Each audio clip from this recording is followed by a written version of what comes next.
Hi, I'm Neil Hunt. I'm the digital lead for TV Connect. I'm here with Doug Boynton from the International Broadcasting Bureau. Hi, Doug. Thanks for joining us. Thanks very much. First of all, can you tell me a little bit about what the Bureau does? IBB is the shared services organization to the 5 parts of U.S. international media. Best known parts of those, perhaps Voice of America and Radio Free Europe, long history going back to World War II. The other parts include the Middle East Broadcasting Network, which is TV Al Hurra and Radio Sawa to the Middle East, the Office of Cuba Broadcasting, which is Radio and TV Marti, and Radio Free Asia, which is a domestic surrogate broadcaster to parts of Southeast Asia. And so can you tell me a little bit about how it operates? Well, it is all part of generally U.S. international media. There is a board that advises us on how to go about doing business.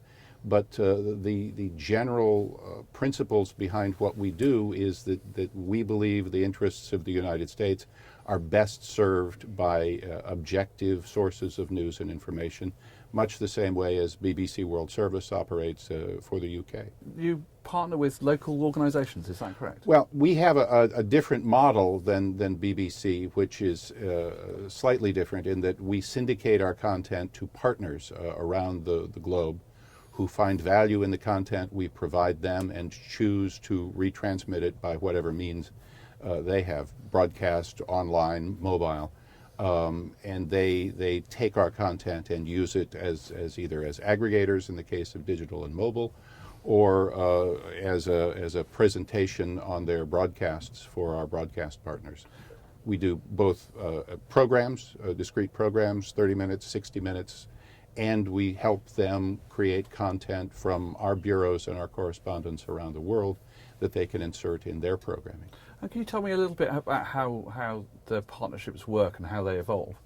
Well, it is much the same as any commercial broadcaster in the United States or in other places would find affiliates, those in local markets who find value in their content.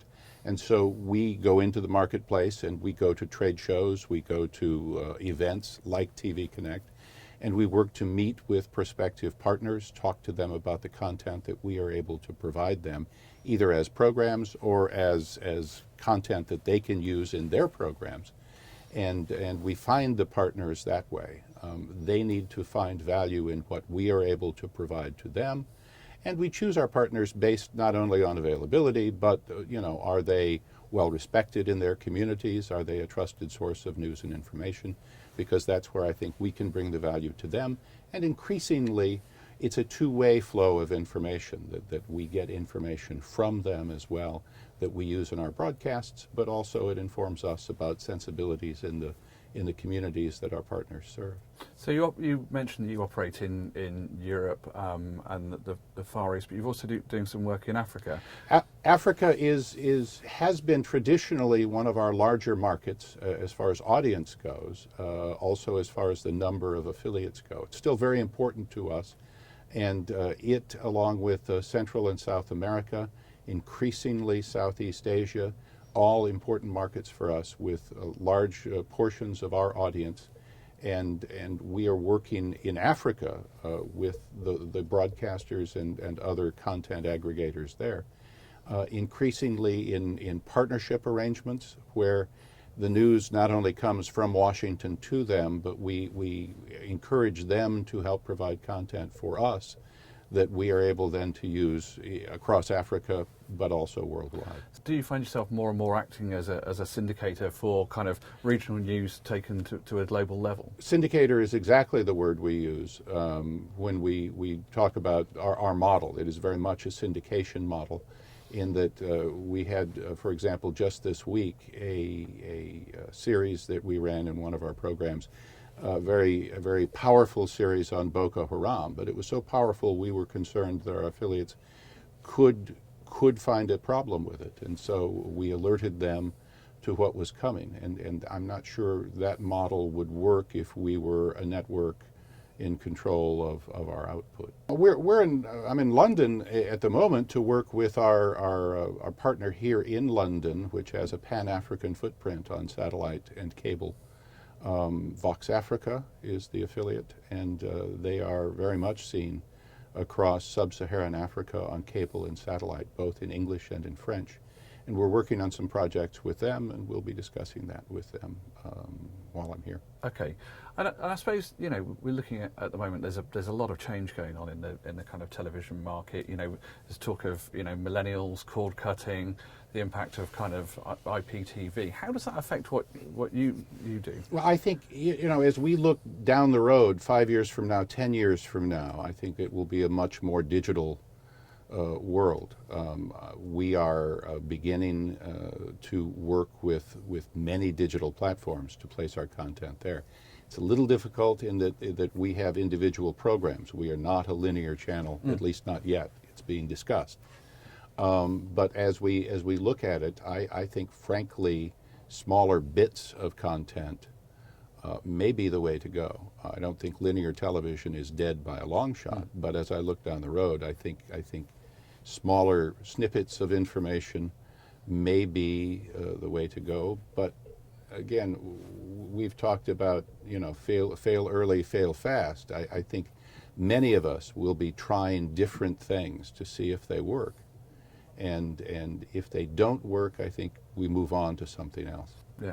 And is that something that's kind of inherent in the organisation, to kind of experiment with your local partners? As much as you can, given the fact that we are a somewhat large and bureaucratic organization. Yes, we do as much as we can, and see what fails, and if it fails, we move on.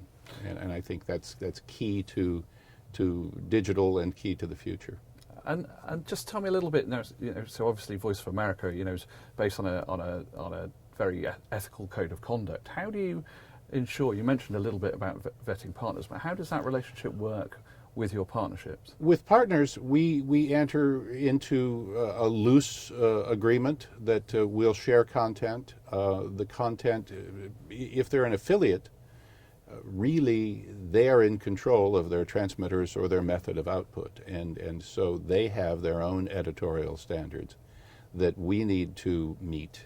We have our own editorial standards that we need to meet, and so as we jointly create this content, I think it's important that editorial control is jointly held, so that everyone is in agreement about the final output, because I think it would be silly for us to insist that our partners broadcast something that they're not comfortable with, as much as it would be for their own governments or their own regulators to tell them what they can and cannot broadcast. So I think it's important that our partners have the final say about what goes out over their transmitters or their platforms. But certainly we have the choice about whether to participate.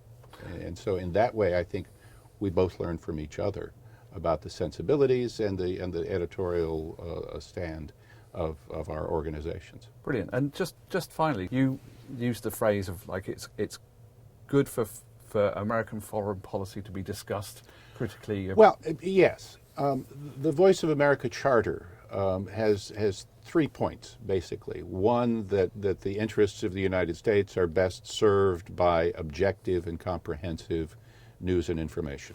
That's been the true from the beginning.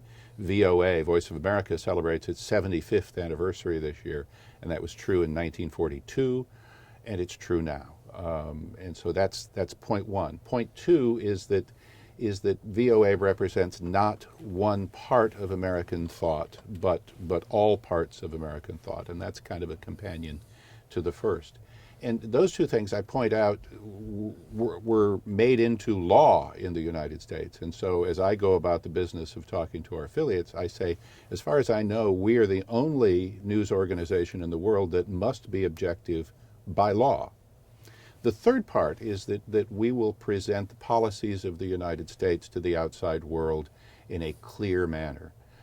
But the second part is that we will also foster talk and discussion about those policies, so that it's not only the policies of the United States, but the disagreements that we have internally and externally as well, so that all of that is part of the discussion. And that has served Voice of America, the one part of our organization, very well for 75 years, and hopefully will also serve it for the future. Brilliant, Doug. Thanks for taking time to speak to us today. You bet. Happy to.